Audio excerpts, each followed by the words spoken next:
Como atualizar o Google Chrome para a última versão disponível? Aqui sem enrolação, abre o Google Chrome. Com o Google Chrome aberto, a gente vai nas configurações. Para chegar lá, toca no ícone de 3 pontinhos na barra do topo lado direito. E puxando para baixo, vai ter aqui configurações. Toca em configurações. Vai abrir essa página de configurações aqui, do qual vai ter esse menu lateral esquerdo. E puxando para baixo, no menu, vai ter a última opção sobre o Google Chrome. No meu caso, está como a última opção. Toca em cima.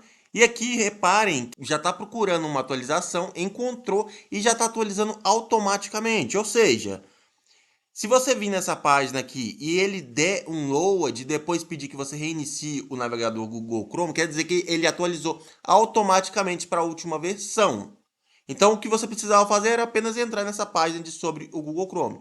Agora é só você tocar em reiniciar, que ele já vai reiniciar já com... E agora é só você reiniciar o navegador, ok? Então é isso.